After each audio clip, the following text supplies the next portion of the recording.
On va peut-être revenir rapidement, le temps que Serge arrive, sur l'histoire un peu de Google. On a fait un petit article sur les NUM, justement, pour parler de ça. Donc on bascule dans la partie Google, si vous le voulez bien. Donc Google qui fête ses 25 ans. Revenons un peu sur quelques chiffres et quelques dates pour voir un peu de quoi on parle. On peut parler du chiffre d'affaires généré par Alphabet, 282,8 milliards de dollars générés en 2022 par Alphabet. 3 milliards, c'est le montant que Google connaît. Ça c'est la levée de fonds qu'avait fait Google en 2004 lors de son introduction en bourse. On peut rappeler aussi toutes les choses qui ont été lancées par Google. Attendez. Je m'en sors pas avec mes histoires là. Ah, c'est ça que je voulais montrer.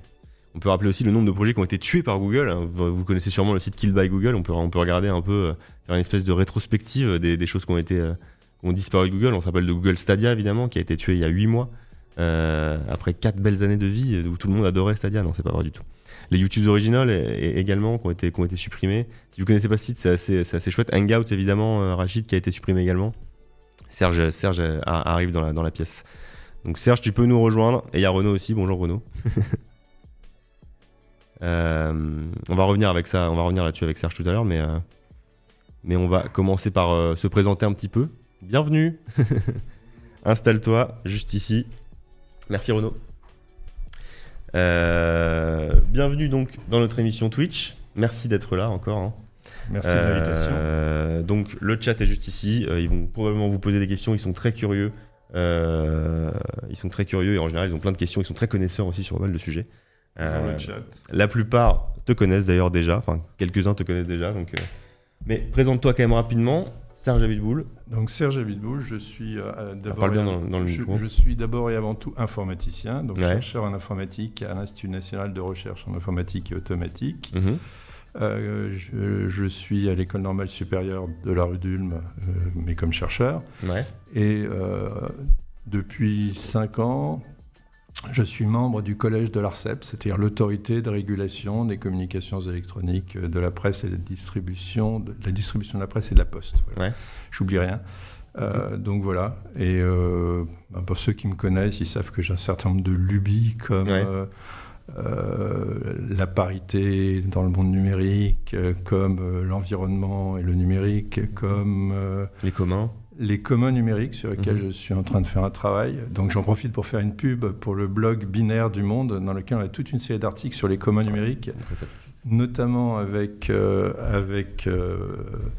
François Bansillon, et puis plus récemment en collaboration avec Jean Catan du Conseil national du numérique. Ok, très bien.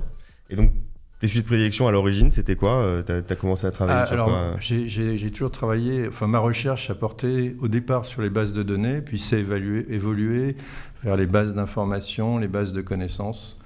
Donc j'ai plutôt, c'est toujours le truc un peu, on parle toujours d'informatique comme computing science, computer science, la science du calcul. Moi, ce qui m'intéresse, c'est la science des données, la science de l'information. Donc ça a toujours été un peu le point focal de ma recherche. Je ne me suis pas tellement intéressé à comment on calcule, mais plutôt à comment on manipule les données, l'information, les connaissances. Justement, on était en train de parler juste avant, je ne sais pas si tu as regardé un petit peu, mais on parlait de la vidéosurveillance pendant les Jeux Olympiques et de la question du stockage des données. Si tu as un commentaire à faire sur ce sujet-là, n'hésite pas. De toute façon, dans les sujets qu'on a abordés, on a beaucoup parlé de données justement aujourd'hui. Ça tombe bien. On a parlé aussi de Mozilla qui fait une pétition, là, je ne sais pas si tu as vu ça, pour demander à Microsoft de répondre à la question « Qu'est-ce que vous allez faire des données personnelles des utilisateurs dans vos nouvelles conditions d'utilisation ?» Donc on vient d'évoquer ça, il y a une petite pétition qui a été faite par nos amis de chez Mozilla. Donc voilà, mais bon, parlons de notre sujet du jour, puisque donc, on va retracer un petit peu. Donc comme je disais, il y a une excellente émission qui s'appelle Le Code a changé sur France Inter qui a consacré une émission à cette histoire justement des 2 fondateurs de Google à Stanford, etc. Mais on va quand même en reparler, puisque beaucoup de gens, je pense, n'ont pas forcément écouté cette émission. Où est-ce que tu étais donc à la fin des années 90 ? Qu'est-ce qui s'est passé ? Comment tu es arrivé là-bas ? Déjà, comment tu es arrivé à Stanford ? Combien de temps tu y es resté ? Pourquoi tu étais là-bas ? Tout ça, toutes ces questions. J'aimerais bien avoir des réponses à ces questions. Alors je vais essayer de vous la faire pas trop longue. Donc j'ai passé 2 ans à Stanford de 95 à 97 comme professeur invité du département d'informatique. Et donc pour situer, répondre à ta question, c'est dans ce département qu'il y avait deux jeunes mecs qui s'appelaient Sergey Brin et Larry Page et qui fabriquaient le moteur de recherche de Google, ce qui est devenu le moteur de recherche de Google. Alors peut-être aussi pour comment j'y suis arrivé, j'aime bien raconter l'histoire parce que je trouve qu'elle est sympa. J'ai suivi mon épouse. Donc mon épouse était directrice technique d'une boîte qui s'appelait O2 Technologies. Et puis on lui a proposé d'ouvrir la filiale américaine. Et on lui a dit, la filiale américaine, c'est à Palo Alto. Donc on s'est dit, allez passer un peu de temps à Palo Alto, on est plutôt pour. Donc on a pris les 2 enfants et on est parti à Palo Alto. Et donc ça c'était en juin, et puis moi il fallait que je trouve du boulot. Donc j'ai écrit un peu aux facs qui étaient autour, et j'ai eu une proposition de Jeff Ullman et de Jennifer Widom à Stanford qui m'ont proposé de venir comme prof invité. Et alors au début c'était prof invité pour 3-4 mois, et plus si affinité, il y a eu des affinités, donc je suis resté là jusqu'à la fin de mon séjour aux États-Unis, qui était mon 2e séjour. J'avais déjà passé 4 ans à Los Angeles. D'accord. Et ce que tu expliques dans le podcast, c'est que tu as été assez bluffé par le niveau des étudiants là-bas. Ah oui, non, mais c'est... Parce que je pose cette question parce que j'ai lu récemment, je ne sais plus qui parlait de ça, mais que justement, d'un enseignant français qui était venu enseigner là récemment aux États-Unis, et qui disait qu'il avait trouvé que le niveau avait énormément baissé, et que c'était plus du tout aux États-Unis qu'on trouvait les futurs grands chercheurs, etc., du monde universitaire ou du monde de l'entrepreneuriat. Alors, il y a 2 questions dans ta remarque. La première, c'est est-ce que le niveau des étudiants était extraordinaire ? Oui. En gros, tout le monde voulait aller à Stanford, ou enfin dans les facs américaines. MIT, Stanford, Berkeley, les grandes facs américaines. Et donc, ils avaient des wagons de candidatures, et évidemment, ils sélectionnaient ça vachement sérieusement. C'était pas fait sur un coin de table. Ils passaient énormément de temps à sélectionner les meilleurs, et je pense qu'on avait les meilleurs étudiants du monde entier, les meilleurs étudiants du monde entier. Et donc, pour donner un peu un point de vue, c'était vraiment proportionnel à la quantité de personnes, quoi. C'est-à-dire qu'on avait, 6-7 Chinois, 6-7 Indiens, quelques Sud-Américains, quelques Européens, et à chaque fois, la crème de la crème. Donc, des gens qui étaient hyper motivés. Moi, l'histoire que j'ai racontée à Xavier Delaporte, c'est par exemple, j'ai vu des CV sur le type avait été dans un concours d'engineering en Inde. Il y avait plusieurs millions de candidats, le mec était 4e ou 5e. Donc quand on arrive à ce niveau-là, les gens, ils ont des neurones, et puis une espèce de compétition. C'est vraiment l'endroit où j'aurais détesté être étudiant. C'était violent, les mecs étaient tous brillantissimes. Donc pour sortir du lot là-dedans, fallait vraiment être excellent, quoi. C'était un peu la course, c'est ce que tu expliquais aussi, à qui va avoir sa première grosse levée de fonds, qui va monter sa première entreprise. C'est pas la première levée de fonds, c'était son premier gain. Donc c'était la course au premier million de dollars à l'époque. Alors la deuxième partie de ta question est intéressante aussi. Est-ce que ça a baissé ? Alors ça a probablement baissé. Oui, la réponse est oui, c'est aussi ce que j'ai entendu. Je ne sais pas quantifier, ce sera intéressant de voir, mais ça a probablement baissé parce qu'il y a plus de compétition. C'est-à-dire, par exemple, à l'époque, on obtenait les meilleurs étudiants chinois. Maintenant, en Chine, il y a des universités du meilleur niveau international. Donc les meilleurs étudiants chinois n'ont pas forcément vocation à venir aux États-Unis. Prenons plus modestement le niveau de la France. À l'époque, en France, il n'y avait pas beaucoup... Quand j'y étais, c'était les fins des années 90, quoi. Il n'y avait pas beaucoup d'informatique en France. C'est ça que ça commençait à naître. Il y avait des endroits comme l'INRIA, il y avait des endroits comme Grenoble, l'Université de Grenoble.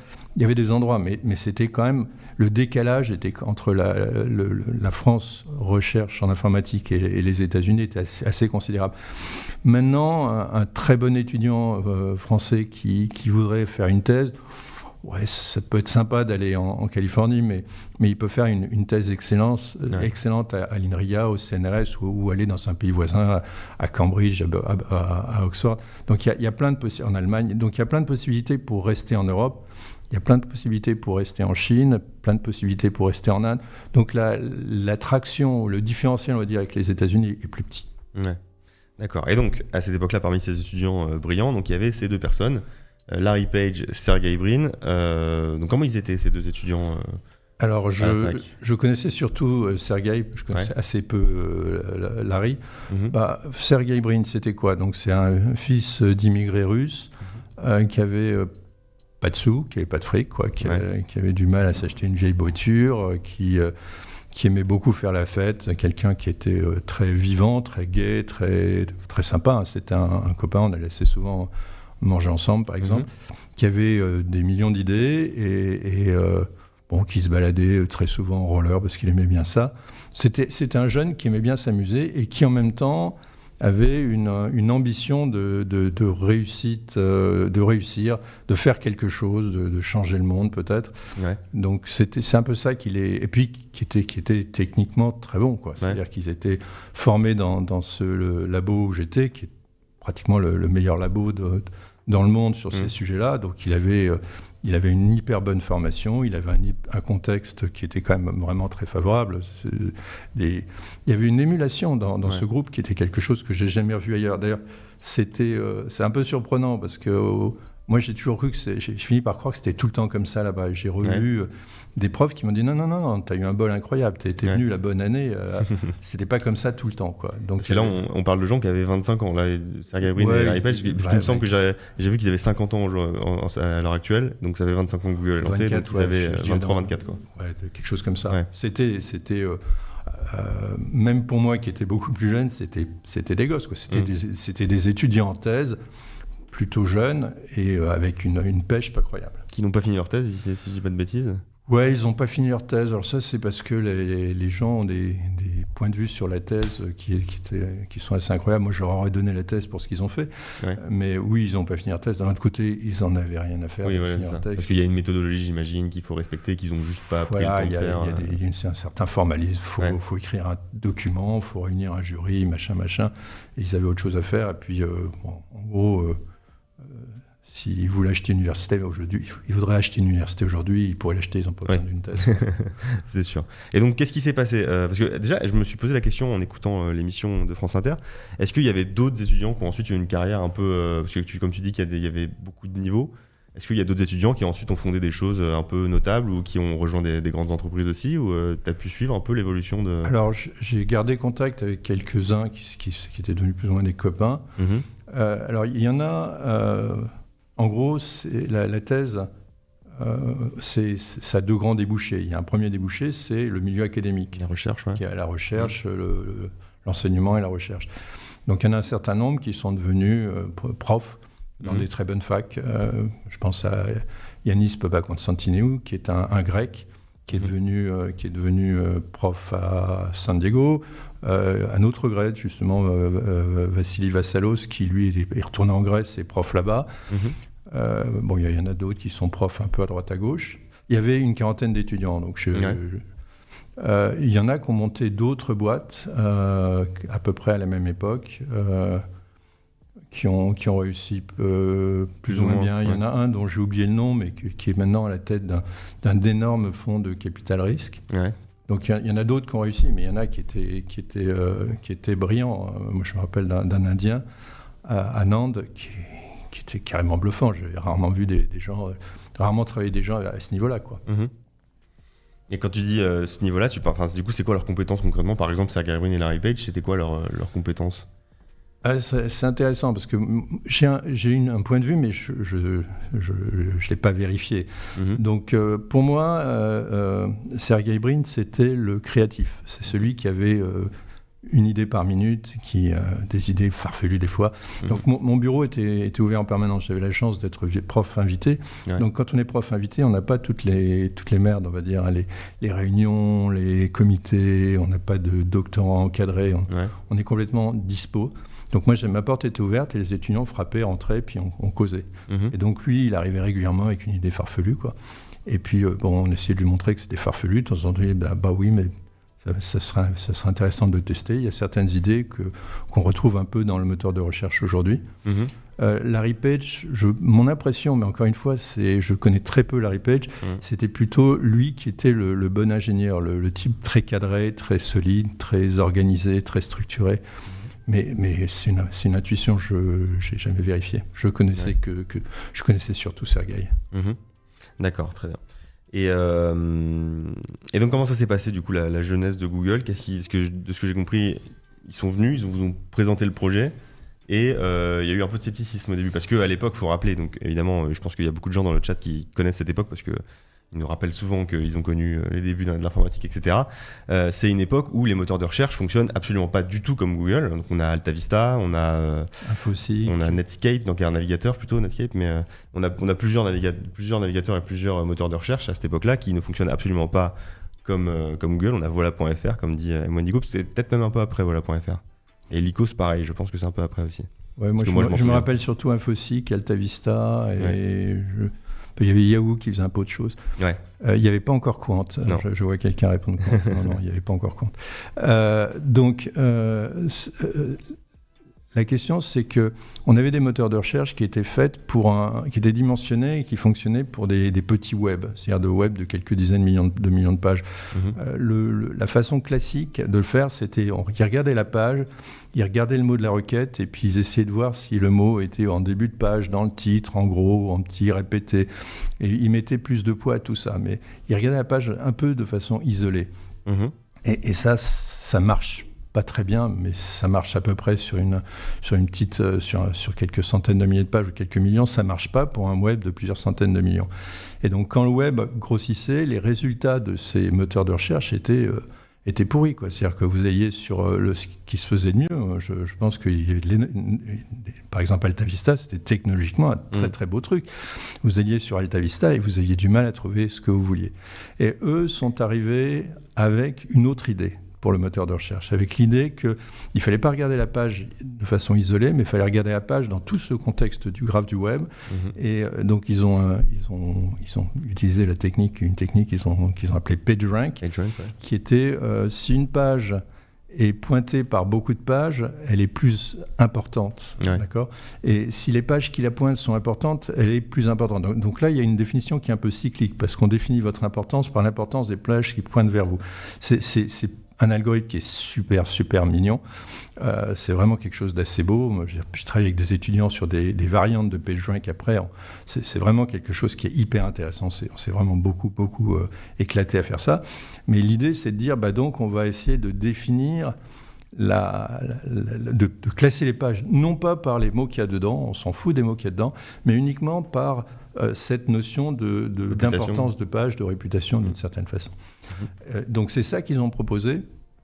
Et encore une fois, c'était même pas complètement original, parce que le point de départ, c'est un travail de John Kleinberg qui avait proposé ça, mais sur des dizaines de milliers de pages de références bibliographiques.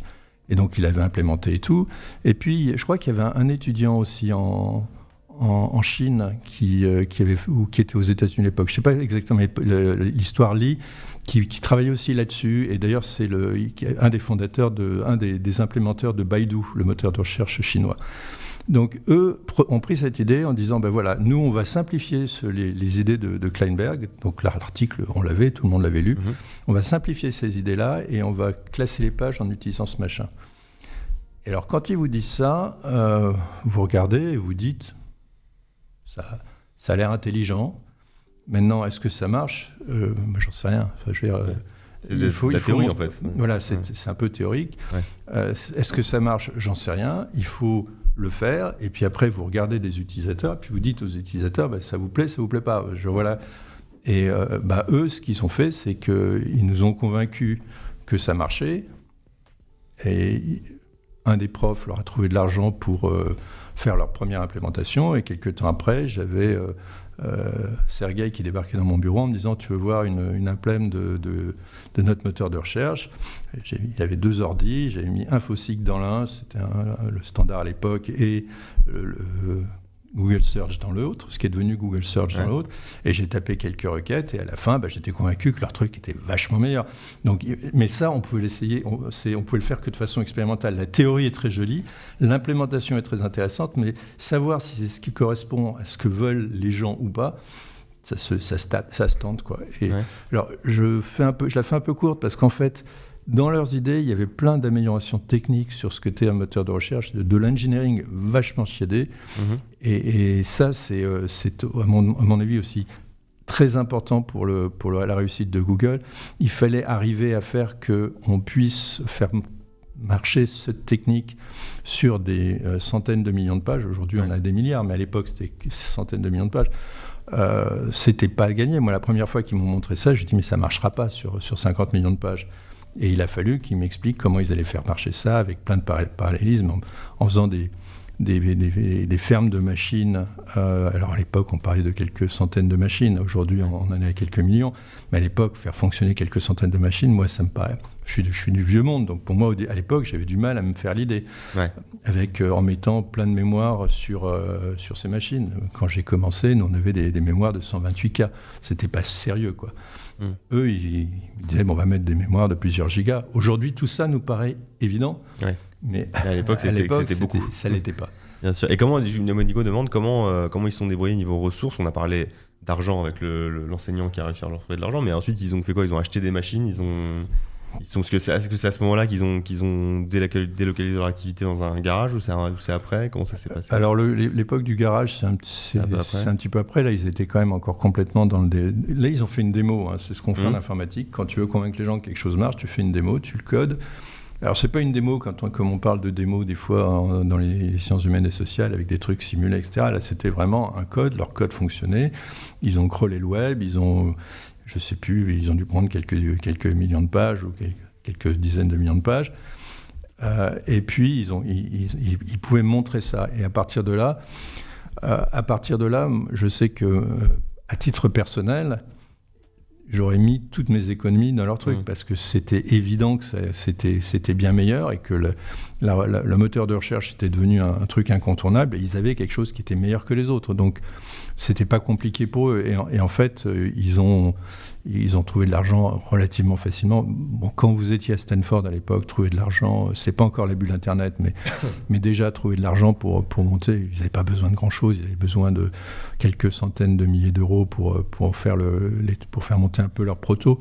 Puis je crois qu'après, ils ont dû faire une levée à $1 million avec Friends and Family et quelques rares investisseurs. Mais encore une fois, c'était pas le sujet, c'était pas compliqué. La question pour eux, c'était comment avoir de l'argent en gardant le contrôle de leurs produits. Je sais que, par exemple, si je me rappelle bien l'histoire, il y a un jour, ils ont montré, Sergey m'a dit qu'ils montraient, je ne sais plus quelle entreprise, leurs produits, et le type, le vendredi, leur a dit, je vous l'achète.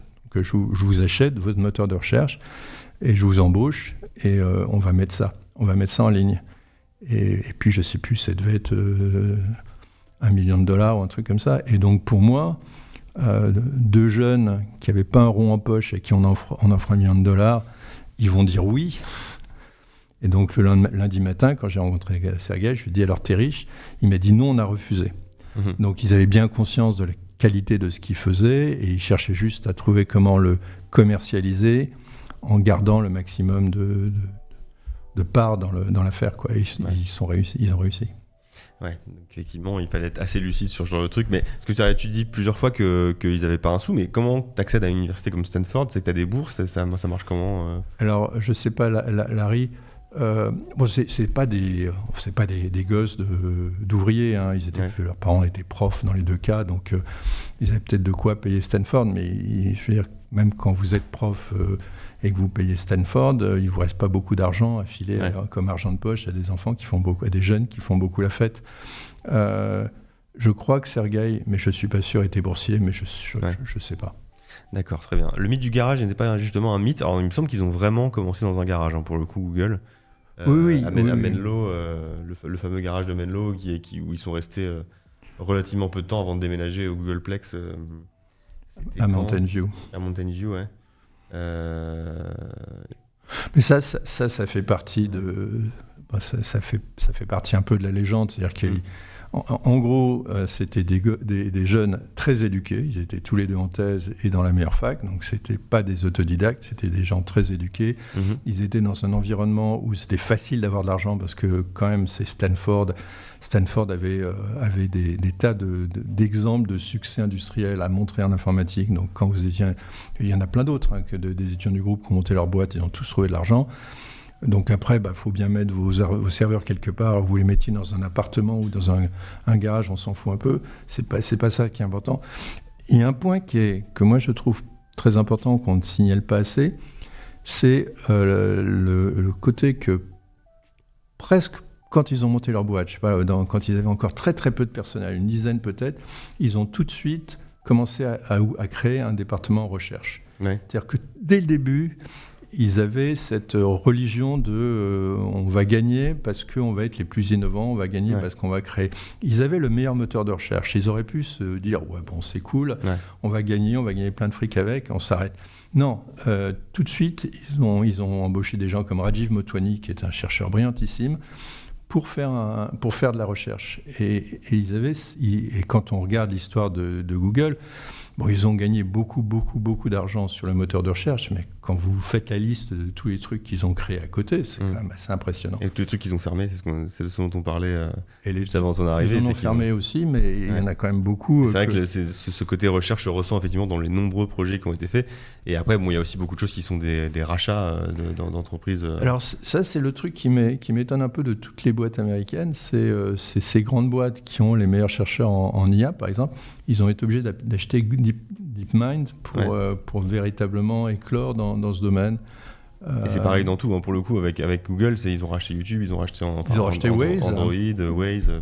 Donc leurs plus belles réussites sont quand même des trucs qu'ils ont rachetés, c'est vrai. Ouais. Et puis leur plus belle réussite, en tout cas technique, qui vient d'eux, c'est le truc qu'ils ont lancé à la base, quoi. C'est le moteur de recherche. Et c'est aussi évidemment... c'est Google AdWords, toute la régie publicitaire qui allait ensuite avec, parce que donc l'évolution ensuite de Google, c'est ça. Donc on commence avec un moteur de recherche qui est accessible au plus grand nombre, mais qui avait un peu un côté propre à l'informatique des débuts, un côté ouvert, un côté tout le monde peut l'utiliser, c'est pas une machine de guerre économique, etc. Mais évidemment, ça va ensuite, bien falloir rendre la chose rentable. Et donc, il y a une dimension publicitaire et une dimension économique qui va rentrer en compte. Comment tu as vu, toi, tout ça évoluer ? Parce que toi, à ce moment-là, tu étais parti de Stanford, du coup, tu es resté 2 ans. Donc, en 98, du coup, tu étais encore là-bas ou pas ? Non, j'étais parti quand ils ont monté Google. Mais c'est... Alors, je pense que tout le monde dit ah oui, ils ont fait de l'argent avec la pub. Je vois pas trop ce qu'il y a de mal là-dedans. Ils ont fait beaucoup d'argent avec de la pub, c'est une boîte privée. Et je pense qu'il faut distinguer peut-être deux époques. En gros, je dirais, je n'ai pas regardé les détails, jusqu'à 2004, ils ont un moteur de recherche qui, d'une certaine façon, fait de la pub. Je crois qu'ils ont déjà AdWords, donc qui vend sa pub, qui gagne plein de fric. Ils sont déjà très profitables, très très vite, c'est assez impressionnant, et qui gagnent plein d'argent et qui s'installent comme le moteur de recherche de référence petit à petit, en étant hyper profitables. Et ça, je trouve que moi, j'ai rien à dire à ça. Et puis un basculement, je dirais, aux alentours de 2004, qui correspond, alors j'aime bien choisir 2004, parce que je crois que c'est à l'époque où ils passent publics. Ils entrent en bourse. Ils rentrent en bourse. Effectivement. Et à ce moment-là, moi je trouve qu'il y a une dérive, c'est là qu'ils commencent à garder toutes les données de leurs utilisateurs. Et Google 2004, ça ressemble un peu à ce que doit être Quant aujourd'hui. Ils ont de la publicité, ils font un moteur de recherche, c'est plutôt bien fait, et puis voilà. Et puis ils essaient pas de découvrir tout ce qu'ils peuvent sur vos données personnelles. À partir de 2004, j'essaie de garder l'historique, j'essaie de mieux vous connaître. Alors évidemment, la raison, c'est si je vous connais mieux, je vous servirai mieux. Ce qui est pas faux, par exemple. Si on sait que vous êtes un gosse, par exemple, on ne va pas vous balancer des trucs à caractère violent ou trop sexuel, etc. Donc, c'est bien de connaître son utilisateur, mais c'est bien aussi si vous êtes si vous habitez Paris et que vous me tapez dans le moteur de recherche pizza, qu'on vous donne pas qu'on vous propose pas une pizza à Mountain View. Oui, la question c'est qu'est-ce que c'est la frontière est très ténue sur après qu'est-ce que vous allez faire de ces données, comment vous allez les utiliser, et c'est là que ça commence à poser des problèmes. Et d'une certaine façon, moi j'aurais tendance à pas trop sur ce point de vue-là, peut-être faut pas trop leur jeter la pierre. C'est-à-dire que c'est un peu la faute de la société. C'est-à-dire que eux, c'est une entreprise privée dont le but officiel, c'est de faire de l'argent. Ils ont le droit de faire des trucs, ils les font. Est-ce que c'est bien, est-ce que c'est pas bien ? C'est pas de la morale. Moi, je sais pas si on doit demander à une entreprise d'être morale. J'aimerais bien, mais je pense que c'est plutôt à la législation de leur empêcher de faire ces trucs-là. Ouais. Alors, la législation leur empêche de faire un certain nombre de choses, mais encore une fois, tout est fait pour que ce soit compliqué. Ouais. Alors, ça a beaucoup évolué en Europe avec le DSA et le DMA. Où maintenant, ils sont quand même plus redevables. Et d'ailleurs, ils se sont pris des grosses prunes, même déjà avant le DSA et le DMA. Mais donc, la question, c'est comment on oblige... J'allais dire, il faut retourner à la question. La question, c'est pas seulement comment on demande à ces entreprises d'être d'une certaine façon morale, d'être éthique, etc. Moi, j'y crois moyennement. C'est comment on met des barrières, des lois, des réglementations, des surveillances qui font que, par nature, elles sont obligées d'être morales, éthiques, et ce que vous voulez. D'accord ? Donc, il y a plein de domaines. On parle beaucoup des données privées, mais il y a aussi le domaine de la concurrence. C'est pour ça qu'ils sont pris les plus grosses amendes. C'est pour ça qu'ils sont pris les plus grosses amendes, parce que c'est peut-être un peu plus facile à démontrer. Et puis c'est aussi, il y a des gens en face qui sont là avec des avocats. Mais par exemple, il y a la question de savoir, est-ce que votre moteur de recherche favorise vos services par rapport aux services des concurrents ? Moi, comme je connaissais Brin et j'ai vu monter la boîte, j'avais un petit a priori favorable pour la boîte. Il disait don't be evil. Donc je vais essayer de croire ce qu'ils font. Et donc je répétais à mes amis ce que Google disait, c'est qu'ils ont construit un mur dans la société entre leurs services et leur moteur de recherche. Et donc le moteur de recherche ne favorise pas les services. Ça, j'ai fini par comprendre assez vite, des copains m'ont montré assez vite que c'était pipeau. C'est-à-dire que le premier exemple que j'ai vu où j'étais vraiment convaincu, c'est une entreprise qui faisait du commerce comparatif. Donc c'est un des domaines où justement Google s'est fait condamner par la suite. Le type me dit, moi j'avais mon moteur de recherche de commerce comparatif et ça marchait bien. Quand on posait des questions au moteur de Google, j'étais toujours en haut de la réponse. Et puis Google a introduit le sien, parce qu'il s'est aperçu que c'était une façon de faire de l'argent. Et puis au début, la première semaine, je suis à peu près resté. Puis la deuxième semaine, j'ai baissé dans la page. La troisième semaine, j'étais à la deuxième page. Dans ces trucs-là, si vous êtes à la deuxième page, vous êtes mort. Ouais. Il y a une époque où on regardait encore les deuxième, troisième pages, mais vraiment, c'est lointain. C'était il y a longtemps. Ouais. Et donc, du coup, ils ont évincé leurs concurrents de cette façon-là. Donc, oui, si on veut que Internet et le web ne soient pas une jungle, il faut mettre des règles qui empêchent ce genre de choses. Et il ne suffit pas de dire c'est interdit de le faire. Il faut une surveillance, il faut vraiment mettre en place les outils. Je ne suis pas certain que le DMA suffise. Le DMA, c'est une première étape, c'est une étape importante, mais je ne suis pas certain que ça suffise. Je pense qu'il faut aussi reposer, parce que peut-être que le problème fondamental... Et je vais brancher sur un de mes dadas d'ailleurs. Un des problèmes fondamentaux là-dedans, c'est la taille d'un moteur de recherche. Quand un moteur de recherche, c'est quand même quelque chose de vachement important, capture quelque chose comme plus de 90% du marché en Europe. Alors, c'est pas vrai en Chine, par exemple, où il y a Baidu qui est une grosse partie, mais en Europe, c'est plus de 90%. En gros, à part Baidu et à part c'est Yandex en Russie, il n'y a pas vraiment de concurrence, quoi. Il y a Bing aux US.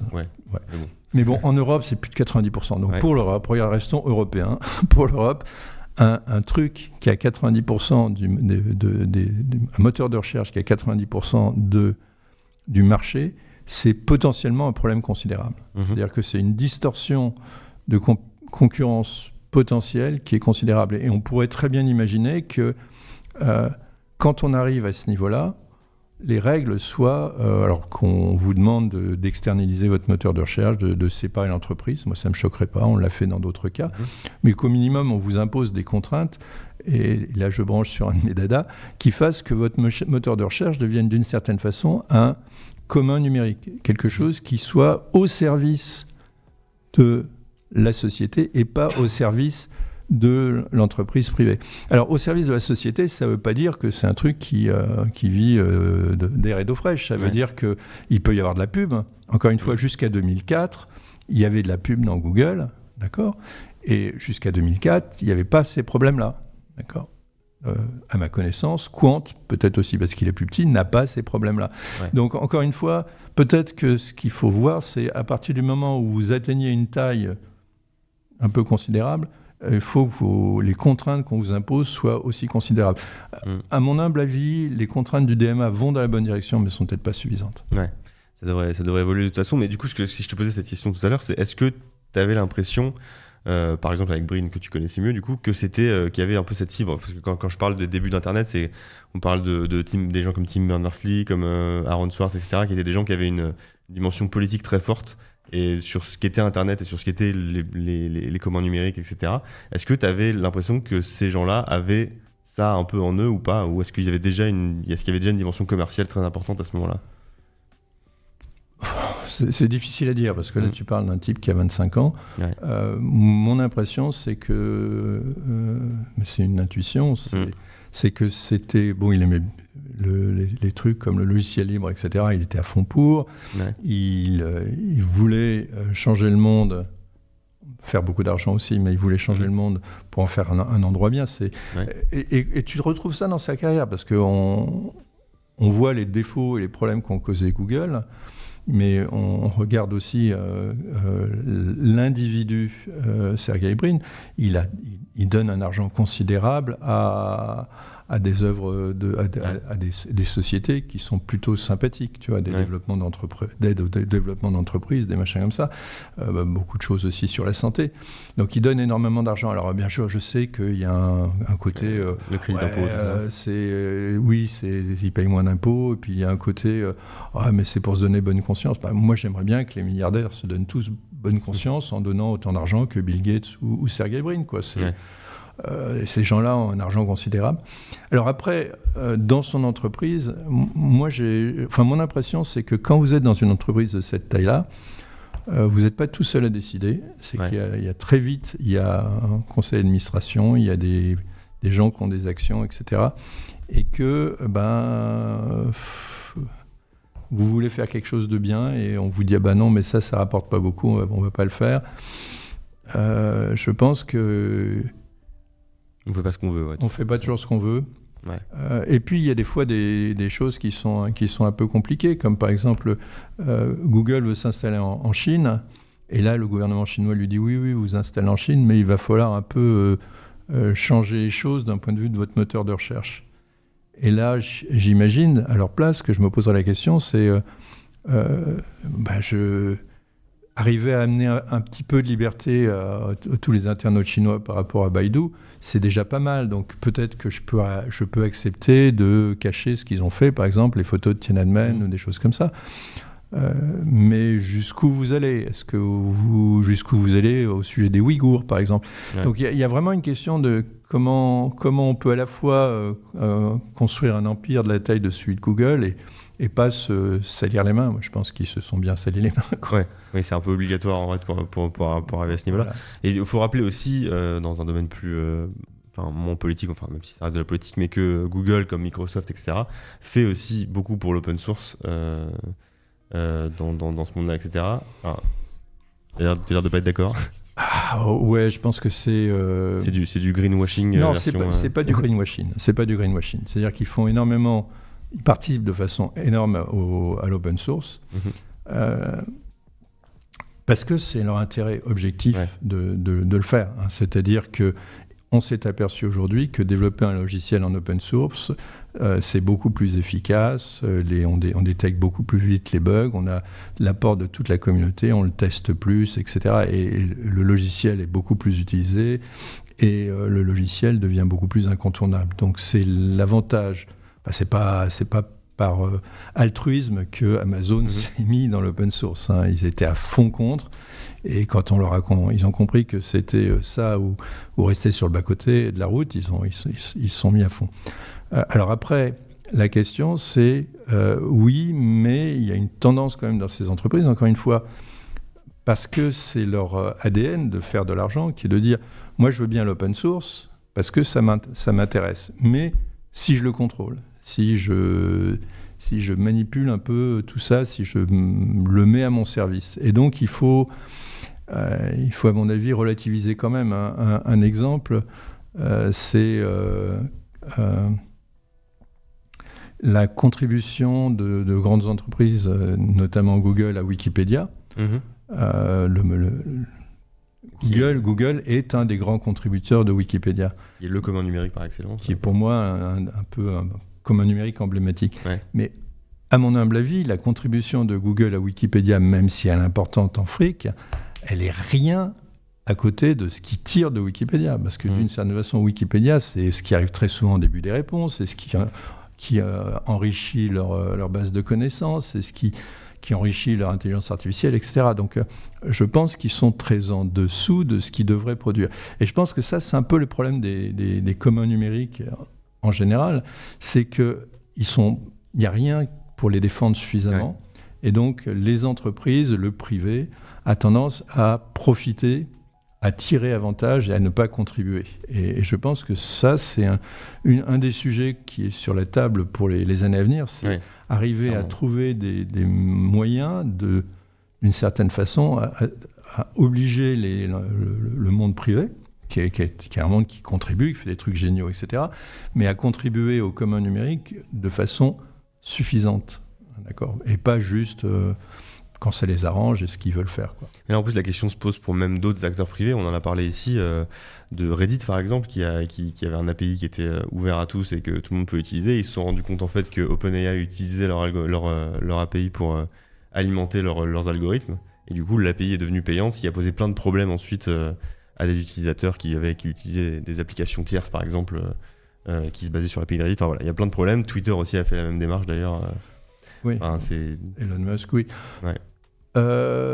Oui, la question, pour moi, c'est on devrait plus distinguer sur qu'est-ce que vous faites de mes données. Ouais. C'est-à-dire que j'ai des données, c'est une valeur considérable, ou j'ai un logiciel libre, c'est une valeur considérable. Vous avez le droit de l'utiliser, mais en contrepartie, il faut que vous contribuiez vraiment. Ouais. Et c'est ça qu'il faut arriver à mieux discerner. Donc, quand Elon Musk décide que les grandes entreprises qui utilisent les données de Twitter doivent contribuer à Twitter, ça ne me choque pas. Ouais. Mais quand il décide ça de façon autoritaire sur tout le monde, non, il faut regarder ce qui est fait avec. Et il ne faut pas que ces données deviennent au contraire une source d'accentuation des inégalités en disant maintenant les gens qui ont plein de fric auront accès à ces données, les autres que dalle. Donc la notion du... D'ailleurs, c'est toute la notion du web, le web en tant que... Parce que le web lui-même, au départ, c'est une ressource qui était censée être libre et ouverte. Ouais. Quand vous crawlez le web, c'est moins vrai. C'est-à-dire que le nombre de fois où vous tombez sur des contenus qui vous disent « Ah voilà, ce contenu-là, il n'est pas complètement libre ». Donc moi, ça me gêne un petit peu, parce qu'en même temps, vous bénéficiez de ce cadre du web qui est un cadre universel d'échange, de partage, et en même temps vous dites moi je veux bien que ça m'amène des clients, mais après ces clients, moi j'aimerais bien les conserver chez moi et puis surtout qu'ils me rapportent du fric. Donc je pense qu'il faudrait mieux valoriser les communs numériques et imposer des règles plus strictes à leur utilisation. Et tout ça passe encore par la législation, etc., quoi, de toute façon. Oui, oui, bien sûr. Malheureusement, c'est pas forcément le sens de l'histoire, malheureusement. Enfin, c'est un peu en train de changer. C'est un peu en train de changer. On a quand même eu le DSA et le DMA. On a eu... on va dans un sens de l'histoire où on régule un peu plus ce monde-là. On peut regretter, quand le web est arrivé, quand Internet est arrivé, il y a eu ces grands manifestes, c'est un monde libre, les gouvernements n'ont rien à y foutre, la propriété privée non plus, c'est un espace de liberté. Alors, il y aurait une possibilité, c'est qu'on garde ça dans un espace complètement libre dans lequel les gouvernements n'avaient rien à y faire, les entreprises privées n'avaient rien à y faire. Sauf que un certain nombre d'années après, on est dans un monde où le web et Internet sont de plus en plus contrôlés par des entreprises privées, de plus en plus contrôlés par les gouvernements. Je veux dire, la Russie se dit qu'ils sont capables d'isoler le pays s'ils le veulent. En tout cas, ils essayent. L'Iran cherche la même chose. Il y a un certain nombre de pays qui aimeraient faire la même chose. La Chine également. Donc, l'idée que cet Internet qu'on a construit était un espace libre de toute propriété privée et des États, à mon avis, c'est plus trop tenable. Donc, il faut des règles qui soient des règles installées par les États et par la loi, qui, d'une certaine façon, arrivent à garder des espaces de liberté là-dedans. Sinon, on va aller on va arriver à des trucs complètement contrôlés. Vous aurez plus le web, vous irez dans des apps, et puis ces apps seront plus ou moins contrôlées par les États, quoi. Ouais. Effectivement, et du coup, il y a une question qui a été posée par rapport à l'intelligence artificielle. Est-ce que l'avenir du moteur de recherche est en jeu ? Quelle place va prendre Google dans cette bataille, vu que 80% de son revenu provient de Google Ads, qui vit avec un système d'enchères grâce à une page de résultats qu'on utilise désormais, alors qu'on utilise désormais l'IA pour obtenir la réponse instantanée à sa recherche. Alors déjà, effectivement, comme l'a dit quelqu'un en dessous, je pense que les moteurs de recherche ont encore de l'avenir, globalement. Est-ce que beaucoup de gens vont se mettre à utiliser des trucs comme ChatGPT tout de suite ? Je suis pas sûr. Et il y a The Verge qui a posé une question assez similaire, qui a posé la question de la fin du Googleverse, et qui dit que l'époque où Google Search était la plaque tournante du web est un peu révolue. Qu'est-ce que tu penses de ça ? Est-ce que tu penses qu'on est à un point, un changement dans l'histoire ? Est-ce que Google va s'affaisser, selon toi ? On n'a pas de boule de cristal, mais... Voilà, tu as répondu, je ne suis pas futurologue. Mais c'est quoi ton regard là-dessus, disons ? Mon regard là-dessus, c'est que je ne suis pas futurologue, je n'en ai pas le début d'une idée. Mais ce qui est vraiment intéressant, c'est de voir comment ça s'articule avec l'IA. Alors, premièrement, ChatGPT, si tu mets ChatGPT au-dessus d'un moteur de recherche comme interface avec l'humain, entre l'humain et le moteur de recherche, tu as quand même un moteur de recherche en dessous. C'est-à-dire que tu n'as pas évité, tu as juste ce truc-là. Mais c'est quelque chose qui est quand même un changement fondamental qu'on a déjà avec les enceintes connectées aujourd'hui. C'est-à-dire qu'avant, tu posais une question, on te répondait sous forme d'un certain nombre de ressources à les regarder. Ouais. D'accord. Maintenant, tu poses une question, on te répond. Ouais. Donc, ton espace de liberté c'est quand même réduit comme une peau de chagrin. Ouais. Et évidemment, il y a encore plus de manipulation possible parce qu'avant, quand même, ce qu'on regarde bien, c'est par exemple Google Search intercale dans les réponses qu'a eu le moteur de recherche des réponses qui sont des réponses de pub. L'expérience prouve d'ailleurs qu'une grande partie des utilisateurs ne fait pas de distinction entre les URL qui sont de la pub et les URL qui sont le résultat de ce qu'on appelle la recherche naturelle, même si la recherche naturelle elle-même est un peu manipulée. Oui, on peut en parler aussi. Ouais. Voilà, donc là, on a déjà perdu un peu d'espace de liberté. Si demain, quand vous posez une question, on vous répond sans que vous passiez par cette étape-là, vous avez encore perdu un espace de liberté. Et moi, je pense que savoir si c'est Google qui gagnera, parce que Google est aussi très fort en IA, ouais. Est-ce que quelqu'un arrivera à balancer un moteur de recherche qui sont concurrents de Google ou pas peut-être, je ne sais pas. Ça peut être le moment, parce que justement, c'est le moment où les gens vont changer d'habitude, mais j'en sais rien. Par contre, ce qui m'intéresse plus, c'est de savoir si on va nous proposer enfin des outils qui laissent à l'utilisateur un peu plus d'espace de liberté. C'est-à-dire que notre espace de liberté se réduit. Moi, j'aimerais pouvoir garder un espace de liberté. Je sais pas, par exemple, dire « je veux pas du tout de publicité ». Je veux bien payer un petit peu, mais je veux pas des résultats de pub. Donc je veux un résultat qui soit vraiment naturel. Encore une fois, dans ces cas-là, je voudrais aussi insister sur que le naturel soit vraiment naturel. Ouais. Deuxièmement, j'aimerais qu'on me propose des alternatives. Troisièmement, j'aimerais un peu de sérendipité. Enfin, je veux dire, il y a plein de choix. Ou peut-être que je suis un utilisateur qui aime pas les trucs, j'aime pas les controverses. Je préfère qu'on me mette des trucs très mainstream. Ou j'aime bien qu'on me challenge, que le moteur de recherche me challenge et me donne des opinions qui sont contraires à ce que j'ai. J'aimerais revivre. Ouais.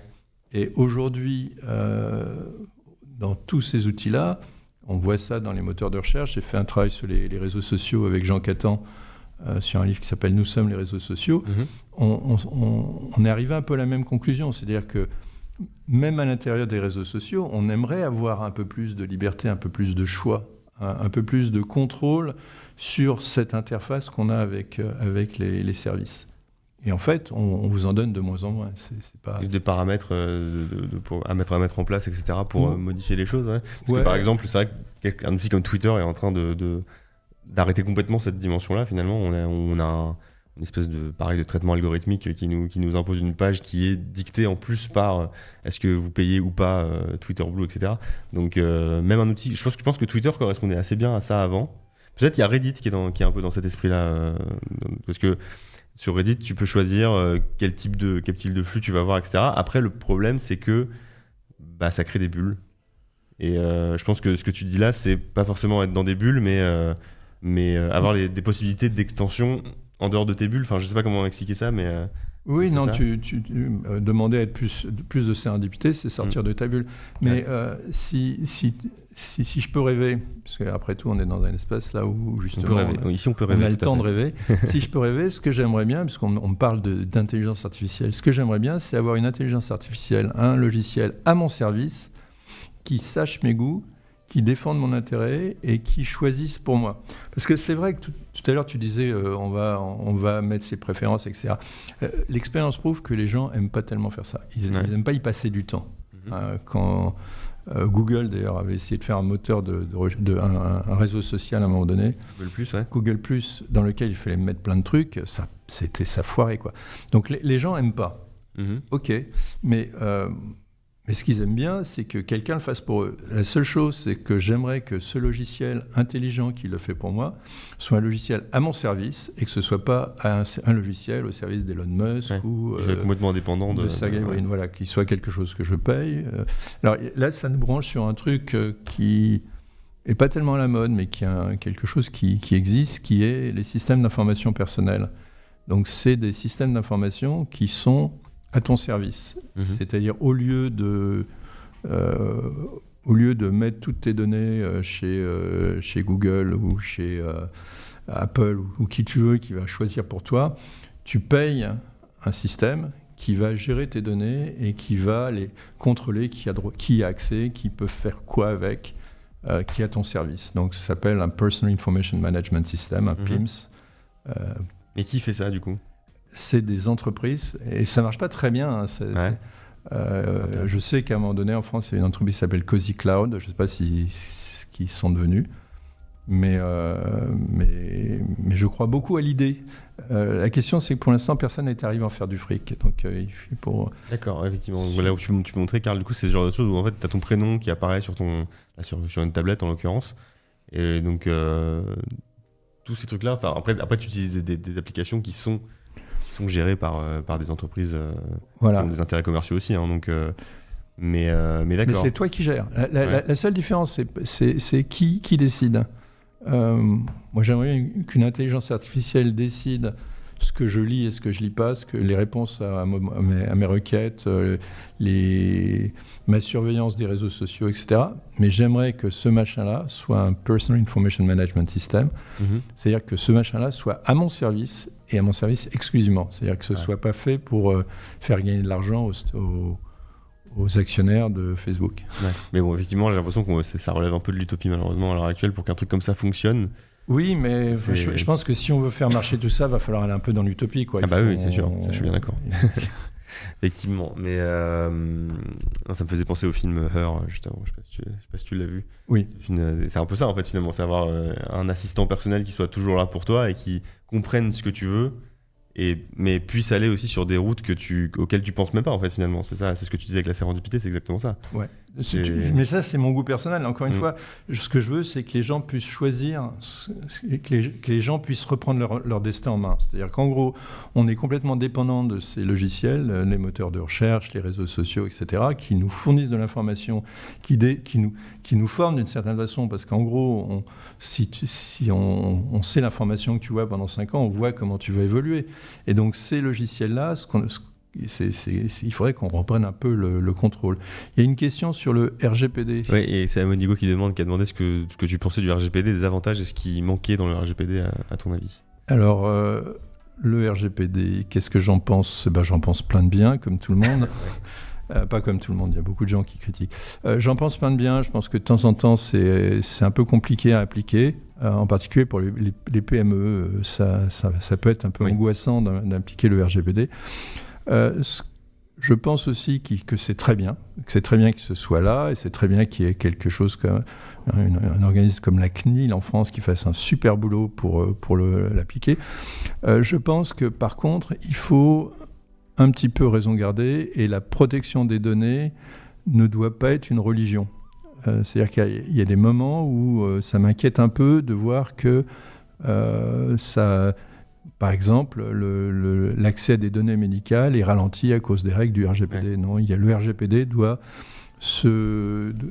il faut l'appliquer, c'est très bien, mais il doit y avoir il y a des raisons pour lesquelles il faut pouvoir, en protégeant les données perso, y avoir quand même accès. Je pense à un autre truc aussi, c'est les histoires de patrimoine. C'est-à-dire que j'imagine très bien un chercheur, un historien dans 50 ans qui veut essayer d'apprendre ce qui se passait au début du 21e siècle en France, et à chaque fois qu'il va tomber sur des informations intéressantes, il va dire « Ah oui, mais non, mais là, on ne les a pas. C'était protégé par le RGPD, donc elles ont été détruites. » Waouh ! Comment il va faire sa recherche, l'historien, dans 50 ans ? Donc, c'est peut-être moins important que les données médicales, mais c'est important aussi.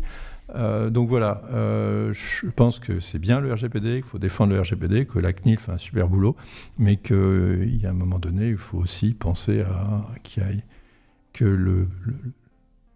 c'est pas la seule loi qui gouverne les interactions entre les humains, quoi. Il y a deux autres questions qui étaient assez intéressantes, je trouve. La première, c'est en plus en lien avec un sujet qui t'intéresse, je crois, beaucoup sur l'environnement et le numérique. Ce que tu disais tout à l'heure sur une espèce d'IA personnelle, est-ce que ça coûterait pas une blinde en énergie ? C'est ce que dit Lord Gibus au niveau mondial.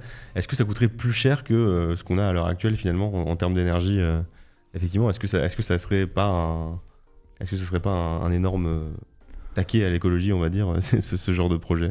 Alors oui, alors là c'est un sujet, le copain soulève un sujet important. Oui, le numérique a une empreinte environnementale gigantesque, importante par rapport à l'intérêt du numérique. C'est à peu près la même empreinte que le transport aérien. Moi, je pense, à titre personnel, je pense que c'est plus intéressant de pouvoir voir la télé, rester en contact avec les amis, travailler numériquement, etc., qu'aller passer une semaine en Martinique. Mais bon, ça veut pas dire qu'il faut la mépriser, il faut au contraire se battre pour la réduire. Et l'intelligence artificielle, c'est vrai, a un coût important énergétique. Alors, il faut apprendre à le réduire. Il y a des applications où il faut peut-être se dire non, peut-être que cette application-là, on n'est pas obligé de l'avoir. Je vais juste signaler quand même que le plus grand coût énergétique de l'intelligence artificielle aujourd'hui, c'est avec le marketing et la publicité. Ouais. Donc, s'il y a des choses à réduire, c'est peut-être plus cela que ma gestion de mes données personnelles, que le marketing et la publicité. Il y a aussi de la recherche à faire, parce que si on regarde bien, l'intelligence artificielle est extrêmement coûteuse. Donc, l'exemple qu'on donne typiquement en intelligence artificielle, c'est reconnaître un chat d'un chien. Donc, quand vous regardez l'énergie qu'on passe aujourd'hui avec des ordinateurs et des data centers pour reconnaître un chat, c'est considérable. le cerveau d'un gosse de 3-4 ans reconnaît un chat d'un chien extrêmement rapidement, avec une consommation énergétique qui est quand même marginale. Donc peut-être que la première réponse, ce serait de dire développons de la recherche pour faire de l'intelligence artificielle qui soit moins coûteuse d'un point de vue énergétique. Ouais. Mais la question de dire est-ce que cette technologie est pas trop coûteuse d'un point de vue environnemental est une excellente question. Et est-ce que ça serait pas du coup pire d'avoir des assistants personnels, ici on imagine un monde où effectivement on peut avoir ça, est-ce que ça serait plus coûteux écologiquement qu'avoir une intelligence, une espèce de, un truc comme ChatGPT qui peut répondre à tout le monde mais qui a aussi les biais dont on a parlé tout à l'heure qui sont appuyés par des entreprises qui veulent gagner de l'argent derrière, etc. Est-ce que tu penses que ça serait plus coûteux d'avoir des trucs personnels que des trucs qui est un truc global, quoi, en gros? Alors, faut voir. Mais encore une fois, pour moi, je me suis peut-être mal expliqué. Quand je dis personnel, je ne dis pas forcément que c'est un ordinateur qui va être dans mon garage. Je n'ai pas de garage, je n'ai pas de voiture. Donc c'est un ordinateur qui va être chez moi, qui va travailler pour moi, qui va faire les calculs pour moi, qu'il va falloir que j'installe l'ordinateur, que j'installe le logiciel, etc. Monsieur tout le monde, monsieur Michu, madame Michu, ils n'ont pas envie de faire ça. D'accord ? Donc pour moi, probablement, cet ordinateur, ce sera dans un data center, ce sera géré par une entreprise, etc. La question, ce n'est pas tellement de savoir quelle est l'organisation, l'architecture numérique de ce machin-là. La question, c'est pour qui travaille cet ordinateur, qui le contrôle, d'accord ? Qui contrôle le logiciel qui est dessus ? Et si le choix des informations personnelles qui m'est donné est décidé par Facebook, Google, Amazon ou qui que ce soit, la réponse, c'est les choix vont être orientés pour optimiser les profits d'Amazon, de Google, je ne sais pas qui. Moi, ce que j'aimerais, et c'est l'idée du système d'information personnelle, c'est d'avoir un serveur dans une entreprise privée peut-être, probablement dans une entreprise privée, que je paye, qui est d'une certaine façon un contrat avec moi, et ce contrat dit, il travaille à mon service et à mon service exclusivement. C'est-à-dire que les données, il les protège pour moi. Et s'il ne le fait pas, violation de contrat, et puis je lui rentre dedans. Donc la question, c'est l'architecture peut être la même. Ça peut être aussi dans un data center, quelque part au nord de Paris. Je m'en fous. Ce qui m'intéresse, c'est est-ce qu'il est contractuellement sous mon contrôle ou sous le contrôle de Google, Facebook, blablabla. La question de poser à Monigo, du coup, c'est quid de ceux qui peuvent pas payer. Après, souvent cette question-là, elle est un peu biaisée, parce que quand on parle de payer ce genre d'outils, c'est pas forcément payer 300 € par mois. Je pense là par exemple au chaton de Framasoft. Donc si vous connaissez pas, les chatons, c'est un collectif qui propose très localement des individus, qui peuvent vous proposer un hébergement, qui peuvent vous proposer des outils comme Google Drive ou des choses comme ça. Et en échange, en général, c'est payant. Vous payez quelques euros par mois, c'est jamais très cher. Et ça vous permet d'avoir ça. Donc c'est ça aussi. Je pense que le fait de payer, beaucoup de gens se disent tout de suite, OK, il faut payer, ça veut dire qu'on va payer des sommes considérables. On pense à Adobe, par exemple, qui fait payer des sommes considérables par mois pour pouvoir utiliser ces outils. C'est pas forcément toujours le cas, déjà. Je pense que c'est ça qu'il faut rappeler. Alors, c'est une très bonne question, et c'est aussi, tu as fait une très bonne réponse. Ces outils-là ne sont pas obligés de coûter aussi cher que ça. Par exemple, quand on prend le coût de Facebook pour un utilisateur, et les gens sont des gros utilisateurs de Facebook, on a l'impression que ça coûte une blinde. Non, ça rapporte une blinde à Facebook, mais le coût par utilisateur, c'est de l'ordre d'une dizaine d'euros par an. C'est pas tant que ça, quoi. Alors, après ça touche quand même un problème qui est, 10 € par an, c'est pas énorme, mais il faut aussi un ordinateur, il faut aussi une connexion Internet, il faut aussi tout ça. Quid des gens qui n'ont pas les moyens? Et donc là, c'est véritablement quelque chose sur lequel il faut se poser la question aujourd'hui, c'est... dans le monde actuel, ne plus avoir accès à Internet, au web, c'est devenu une cause d'exclusion. C'est-à-dire que si tu n'as pas Internet aujourd'hui, tu ne peux même pas demander les minima sociaux, voilà, des trucs comme ça. D'accord ? Donc la première chose à faire, c'est de dire... et ça, c'est énoncé dans la loi pour une République numérique. Axel Lemaire avait introduit ça, qui est de dire que l'accès à Internet est un droit. C'est un droit universel. Alors, une fois qu'on a dit ça, on n'a pas tout dit, parce que d'abord, en France, ce droit, il est dans la loi, mais il n'est pas dans la réalité, d'accord ? Donc, comment on fait pour garantir que tout citoyen aura sa connexion Internet, son machin, son truc, etc., ses outils ? Et je pense qu'il y a une deuxième dimension qui est aussi importante, c'est comment on garantit que chacun aura les moyens d'utiliser ça.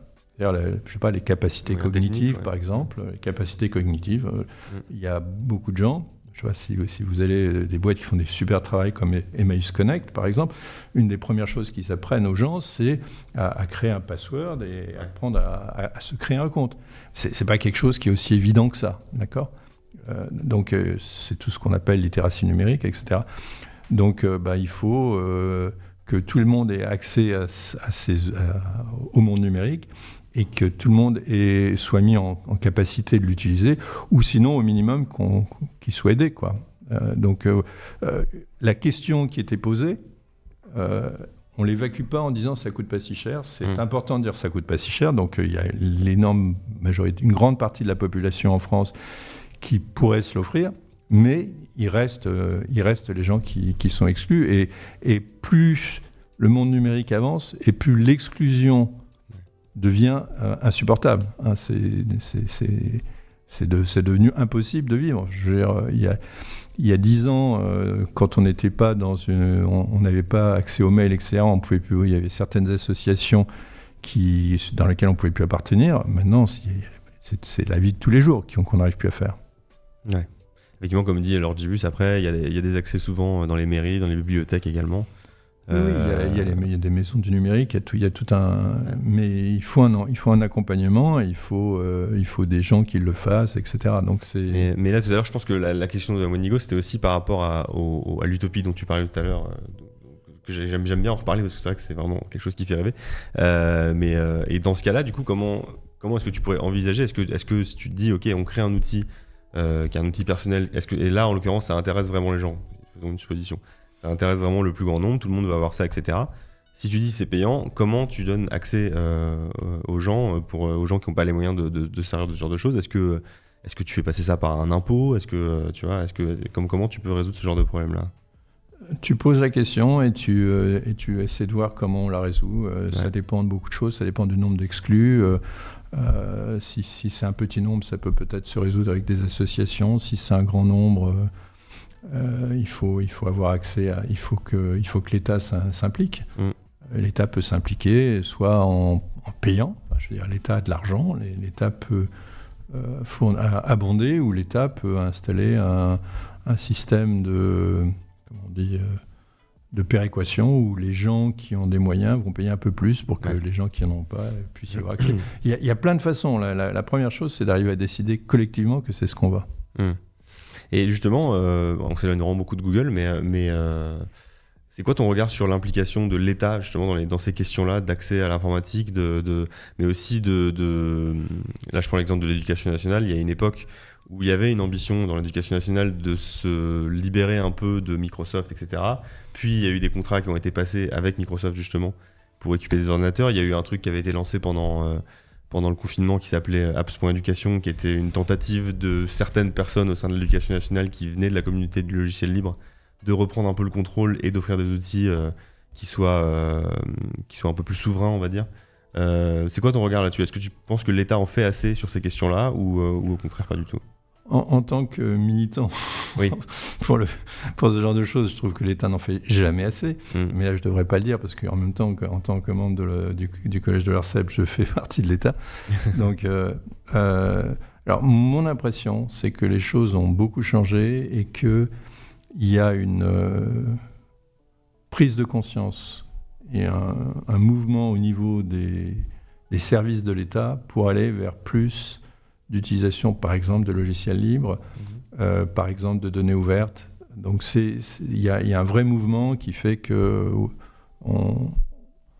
je ne sais pas, l'état d'esprit, c'est pratiquement, si vous voulez, dans le temps, c'était, oh là là, tu prends un logiciel propriétaire, parce qu'un logiciel libre, ça ne marche pas.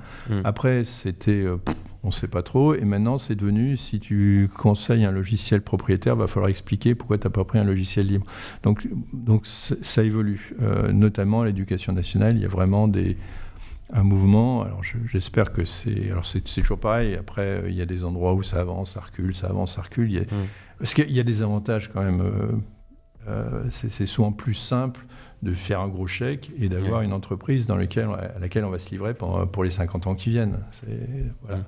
Qui va vous faire des super prix parce qu'évidemment, pour vous appâter, pour vous coincer, je ne veux pas dire ça parce qu'il y a les entreprises privées font un travail considérable, aussi avec du logiciel libre d'ailleurs.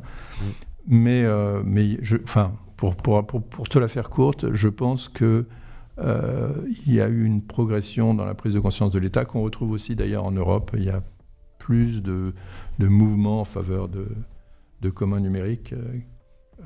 Pour revenir à un niveau très simple aussi, c'est qu'il y a une prise de conscience que c'est quelque chose d'important d'un point de vue stratégique. C'est-à-dire qu'aujourd'hui, on dépend de façon critique en gros des États-Unis pour des logiciels qui sont véritablement essentiels pour faire fonctionner notre société. Le premier étant les logiciels de cloud.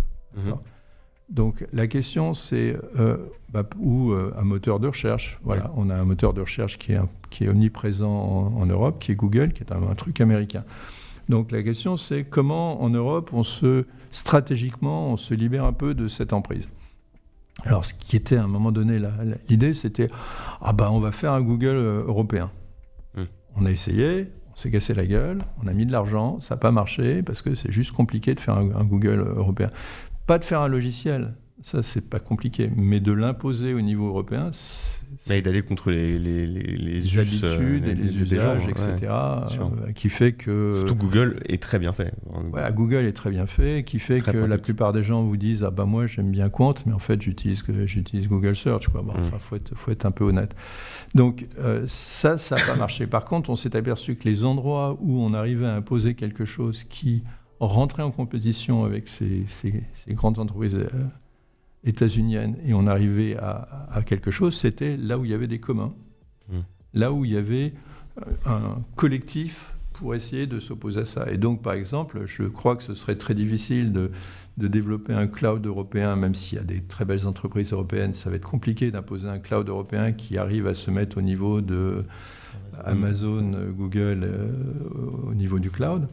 Par contre, je crois beaucoup dans un effort de faire un cloud qui soit un commun numérique européen, un cloud en open source, qui soit la conjonction d'efforts de centaines de sociétés. Et ça, je pense que ça, c'est jouable.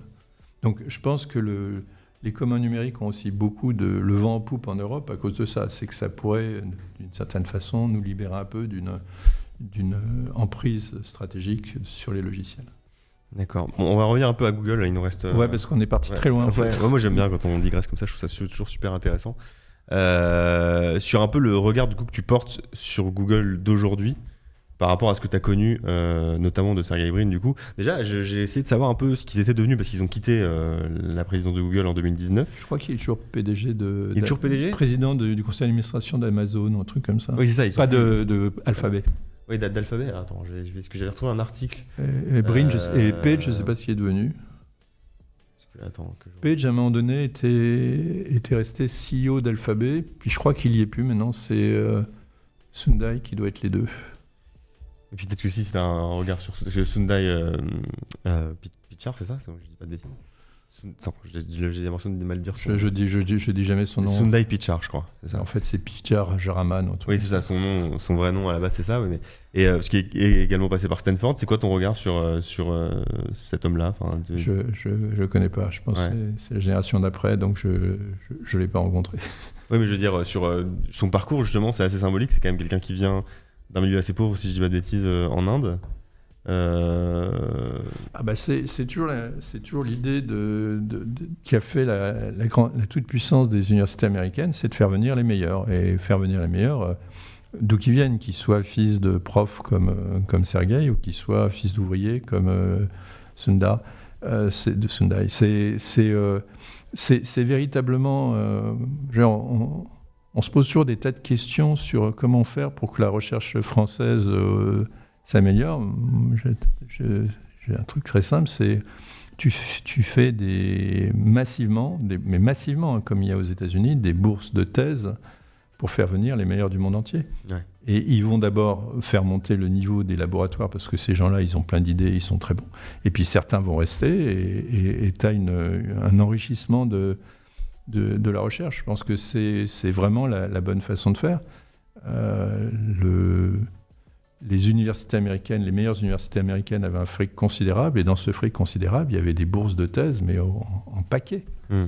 Et c'est comme ça qu'on faisait venir. Enfin, dans le groupe où j'étais, on était 4 profs, il y avait 40 étudiants. Ouais.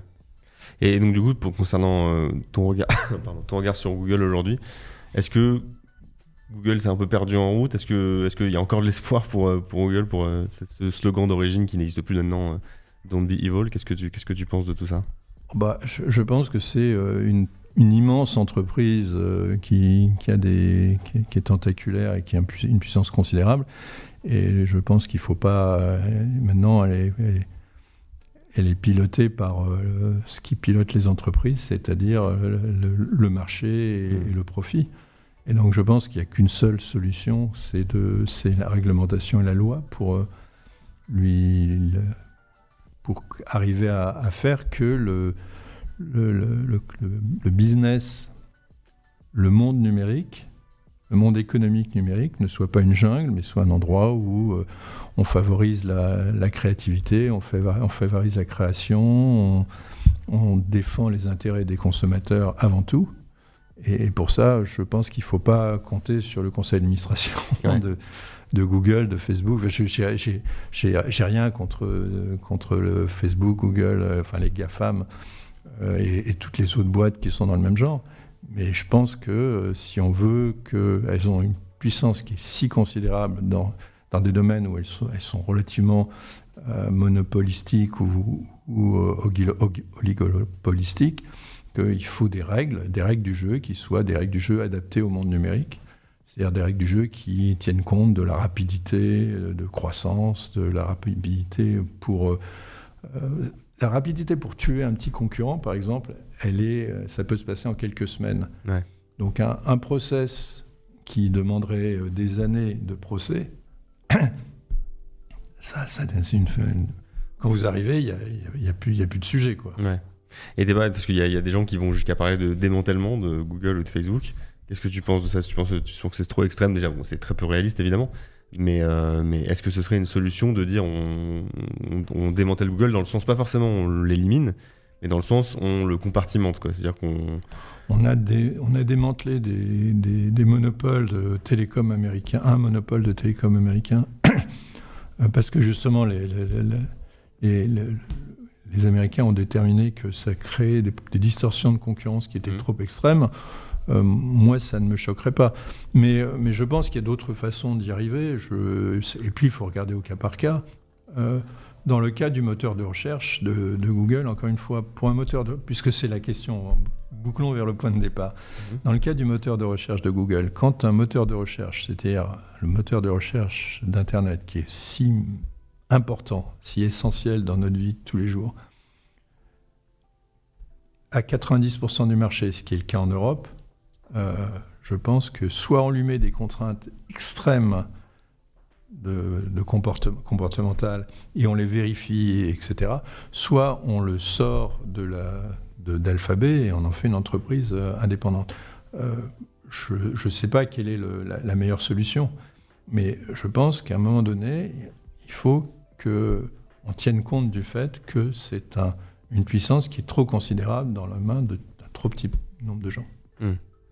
Une question qui t'a été posée dans l'émission de France Inter, mais que je te repose. Tu n'as plus eu de contact du coup avec Sergey Brin depuis la fin de ses études, c'est ça ? Alors je vais faire une autre réponse. Non. En fait, si. Alors, je le vois toutes les semaines. Je suis allé boire un verre la semaine dernière. Je vais faire la même réponse. J'ai plus de contact avec eux. D'abord parce que je suis parti des Suez. Ouais. Mais bon, puis c'était pas un intime, hein, c'est quelqu'un avec qui je travaillais, avec qui je causais, mais c'était pas un copain, hein. Il y a quand même une différence d'âge, etc. J'ai essayé de l'inviter à l'INRIA pour un séminaire, il m'a pas répondu. Ouais. Donc j'étais un peu vexé, évidemment. Donc, C'était il y a combien de temps, ça?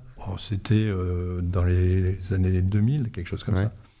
Donc j'étais un peu vexé, et donc je me suis dit, mais peut-être qu'il a même pas lu mon mail. Oui, c'est possible qu'ils reçoivent beaucoup de choses. Et donc, comme je connaissais bien le directeur de la recherche de Google à l'époque, je lui ai demandé, Rajiv Motwani, je lui ai demandé de vérifier que Sergey avait bien reçu mon mail. Au bout d'une semaine, Rajiv m'a dit, oui, j'ai vérifié, Sergey a lu ton mail. Voilà. D'accord. Mais bon, ce que j'expliquais sur France Inter, c'est que ces mecs-là, ils sont une pression qui est énorme. Très sollicités. Ça me choque pas. Par contre, je me dis, ça aurait été sympa de passer à Paris, de venir prendre un verre, mais parce que j'aurais beaucoup de choses, beaucoup de critiques à faire contre sa boîte maintenant. mais non, ça s'est pas fait. Tu lui dirais quoi, du coup? Qu'il essaie de se rappeler comme ce qu'il rêvait quand il avait 25 ans et ce qu'il voulait, une entreprise comme ça. Ouais. Du coup, il te répond sûrement qu'il ne fait pas ce qu'il veut, comme tu disais tout à l'heure. On ne va pas faire parler les absents. Ouais. Non, mais c'est ce que je disais tout à l'heure, que de toute façon, il ne fait pas ce qu'il veut. Et que, probablement. Etc. Est-ce que dans le chat, vous avez d'autres questions à poser? Je vous invite à les poser. Je voulais parler aussi d'un truc rapidement, parce que ça m'a beaucoup intéressé. J'ai vu que tu avais contribué à l'écriture d'une pièce de théâtre, c'est ça? Oui. Est-ce qu'on va la voir en dehors d'Avignon ou pas? Parce que ça a été montré dans Avignon. On fait un peu comme dans les émissions. Merci pour la pub sur Kia Kegaroussa, qui avait été écrit donc avec Laurence de Villers, Gilles Devecq, et qui était mise en scène par Lisa Bretzner et plein de... C'est comme à la télé, on fait la promo des invités. Merci beaucoup. Donc on s'est hyper éclaté à écrire cette pièce, on s'est hyper éclaté à la faire jouer par une bande d'acteurs qui sont géniaux. Qui est donc l'histoire c'est l'histoire d'un chatbot, qui a plusieurs vies. Ouais. Parce qu'à chaque fois que ces deux premiers propriétaires, j'ose pas dire propriétaires, ces deux premiers humains meurent, ils passent à un suivant. Et donc, alors si vous êtes à Agen, Poitiers, Cannes, Nice, vous le verrez bientôt. Pour Paris, il va falloir attendre parce qu'on n'a pas trouvé encore de théâtre qui nous prenne avant la saison 2024-2025. Alors, sauf si parmi les gens qui nous écoutent, vous avez un théâtre à Paris. Je crois qu'on a beaucoup de gens qui ne sont pas trop à Paris, justement. Alors, pour les régions, on va dire, on est hyper preneur d'aller en région. Donc, à Bruxelles, on serait preneur, hein, si je vois quelqu'un qui nous propose à Bruxelles. Donc, si tu connais un théâtre à Bruxelles qui a envie de jouer une pièce géniale sur l'intelligence artificielle, tu m'écris. Sujet à la mode, en plus. Le sujet est hyper à la mode. À Poitiers, c'est quand? À Poitiers, c'est en juin prochain. On ne sait pas encore dans quelle salle, mais ce sera, alors deuxième pub, ce sera en même temps que le congrès de la Société informatique de France. D'accord, ok, très bien. À Poitiers, je ne savais pas qu'il y avait ça à Poitiers. Ok, très bien. Que pensez-vous du fait que des sociétés se disent soi-disant open source comme OpenAI emploient la technologie open pour se répandre très largement? Faudrait-il pas une réglementation sur ce terme quand il existe pour le mot bio? Alors, très bonne question. Je crois que c'est tout à fait moi, j'irais plus qu'une réglementation sur le terme open. Je pense qu'il y a une véritable prise de conscience et des lois à faire pour protéger les communs numériques. Donc le mot open, mais l'utilisation de données numériques ouvertes, l'utilisation de logiciels ouverts, l'utilisation de hardware ouvert, etc. Donc je pense qu'on est dans un monde où d'un côté, il y a le privé. Vachement bien, ils font leur truc, machin, et ils sont très bons à se défendre. De l'autre côté, il y a le public. Et l'État, on lui fait confiance, il a ses avocats, il sait se défendre.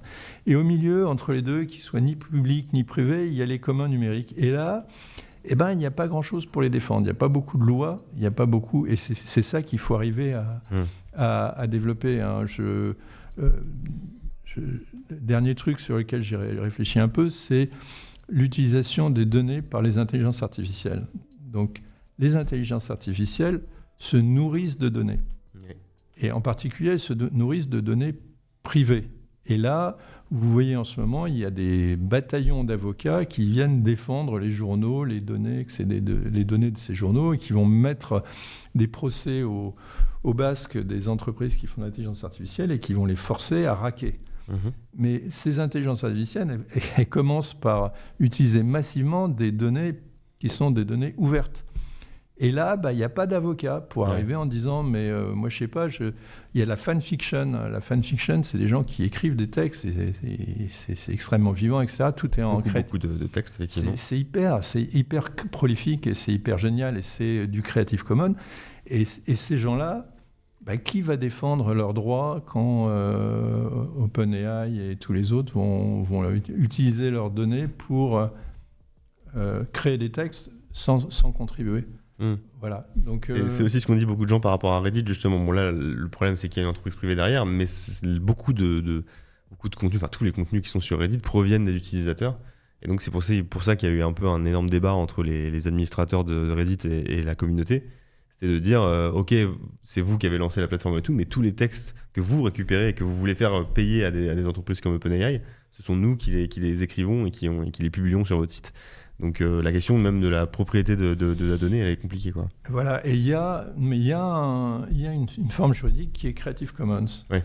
Donc il y a différentes licences de Creative Commons. Le bloc binaire, nouvelle publicité, le bloc binaire du Monde est en Creative Commons. Donc d'ailleurs c'est un truc qu'on n'a toujours pas arrivé à régler le problème avec Le Monde, le journal Le Monde, parce qu'ils n'ont pas l'habitude du Creative Commons. Et eux, le contrat qu'ils veulent nous faire signer, il dit qu'ils sont possesseurs de tous les écrits qu'on fait. Mais moi, je ne peux pas. Ils ne sont pas à moi, ils sont à mes auteurs. Enfin, ils sont en Creative Commons. Donc, il y a une forme juridique qui est le Creative Commons, mais elle est mal défendue. D'accord ? C'est-à-dire qu'aujourd'hui, tous ces textes en Creative Commons, a priori, ils peuvent être pillés par les IA pour entraîner les IA des différentes boîtes. Et personne n'est là pour les défendre. Et c'est souvent le problème de ce genre de... C'est comme le logiciel libre, etc. C'est que souvent, ce sont des gens qui ont beaucoup d'idées et beaucoup de volonté de bien faire les choses, etc. Mais derrière, il faut des moyens à la fois pour se défendre, pour payer les avocats, tout ça, et même aussi pour se mettre en avant, pour faire du marketing, qui souvent, dans le cas du logiciel libre, en plus, ils ne veulent pas en faire. Donc c'est compliqué, ouais. C'est compliqué. Je suis d'accord avec toi, c'est compliqué. Il y a quelques juristes qui commencent à regarder un peu ça. Il y a la quadrature du net qui aide aussi pas mal de ce côté-là. Donc, parce qu'ils ont de bons juristes. Donc oui, malheureusement, les informaticiens, nous, on a fait le boulot de faire des logiciels libres. Mais maintenant, il faut que les juristes s'emparent du sujet et fassent des outils pour les défendre. Et tu parles beaucoup des commandes numériques. C'est quoi les commandes numériques que tu as envie de mettre en avant ? Puisque tu as un peu de temps et tu as des gens qui sont assez ouverts à ces questions-là. Donc, s'il y a des commandes numériques en particulier que tu veux mettre en avant, n'hésite pas.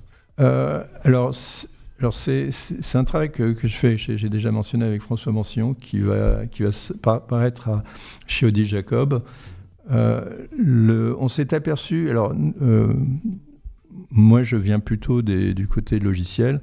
François Mancillon aussi, puisque il a été PDG de Mandriva. Ah, mais c'est pour ça que je connais son nom. Okay. Oui, donc et puis après, il a dirigé une autre start-up qui s'appelait Data Publica, je crois, sur l'open data.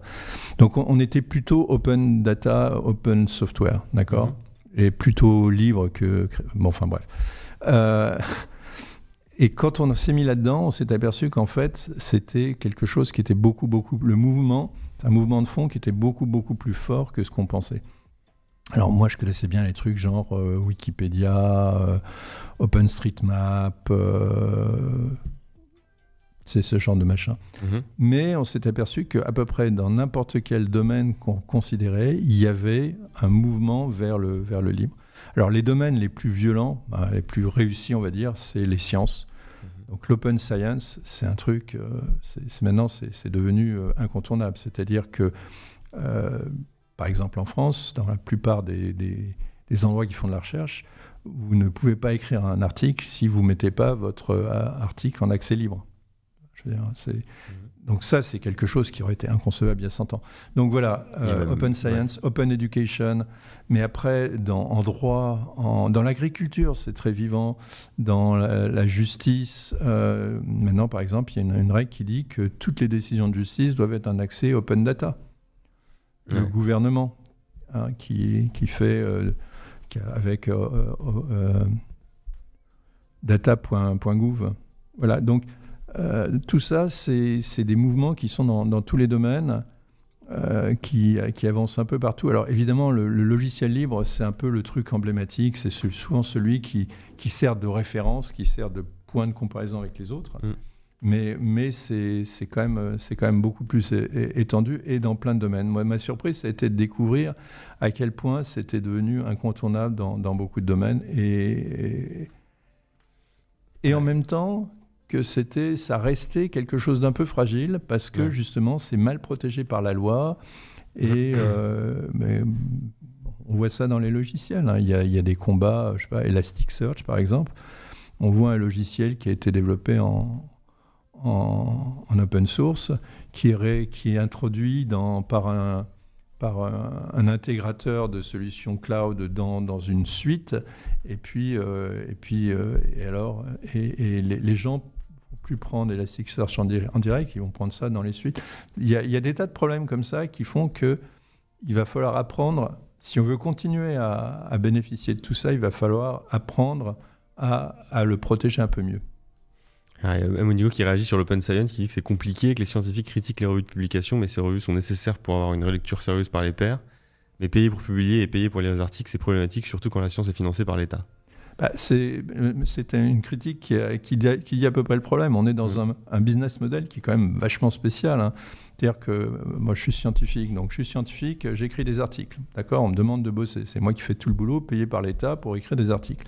Ensuite, en tant que scientifique, on me demande de les reviewer, de les sélectionner, de sélectionner les articles. Donc, je fais tout le boulot.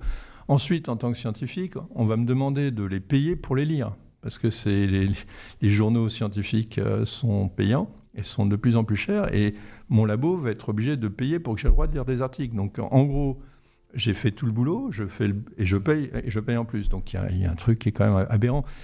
Tout ça, c'est un reste de ce qui se passait il y a 50 ans où l'éditeur avait un gros boulot parce qu'il faisait de la mise en page, ensuite il faisait de l'impression, ensuite il fallait qu'il fasse, qu'il envoie les articles, les journaux un peu partout dans le monde. Donc les éditeurs avaient un gros boulot. Aujourd'hui, la mise en page, moi je fais ça directement avec la tech, et puis je sors du PDF, et puis il le touche quasiment pas. Et puis ensuite, c'est mis sur un site web et ils font plus d'impression. Enfin, faut arrêter, quoi. Donc la question, c'est, bien sûr, on a besoin d'un phénomène de relecture sérieux, mais la relecture, elle est par les pairs, elle n'est pas par l'éditeur. Hein. Très bien. Est-ce qu'il y a d'autres questions parmi vous C'est pas ce qu'on appelle l'ubérisation, dit Coup de Génie. C'est pas tout à fait la même chose, je pense, non. En l'occurrence. Je pense qu'on va s'arrêter là, à moins que quelqu'un ait une question révolutionnaire à nous poser dans le chat. Merci beaucoup Serge d'être venu, c'était vraiment passionnant. Je pense que tout le monde a trouvé ça passionnant dans le chat. À mon avis, on va avoir des retours dans les jours à venir. On a une tradition, c'est qu'en général, on va raid quelqu'un à la fin des Twitch, c'est-à-dire qu'on va voir ce qui se passe en ce moment sur Twitch, et on va envoyer nos viewers sur l'émission de quelqu'un d'autre. Donc je sais pas qui est en direct en ce moment. Karl, si tu as déjà regardé ou pas. Donc Karl qui est dans la régie là-bas. Je regarde. Tout à l'heure. Je regarde. Découvrir. C'est bien qu'on trouve quelque chose un peu dans le ton dans lequel on était aujourd'hui. Parce que Cabri DIY, tu l'as fait hier, j'ai vu. Est-ce que vous avez des suggestions dans le chat? Parce que Cabri DIY, effectivement, on l'a fait. Tout le monde est content. Merci pour le live. Merci pour votre présence. Nate Explore, c'est quoi ça? On connaît ça, Karl, Nate Explores? Connais pas. Connais pas. Alors, attends, je vais aller voir ce que c'est.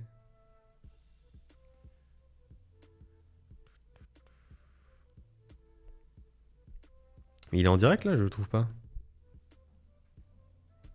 Non, il est pas en direct. Il est pas en direct, hein, il me semble pas. Non. Ah bah ouais, notre Patrick, s'il y a Nowtech chez eux, allons voir notre Patrick. Ça marche. Avez-vous vu l'IA Act, nous demande McDolphin? Ouais. Et donc... No comment. D'accord. On va aller voir notre Patrick, du coup, ça te va, Karl? Non, pour l'IACT, c'est peut-être un peu tôt pour faire une législation sur l'intelligence artificielle. Donc, ouais. par définition, ça peut pas être. Ouais. Très bien.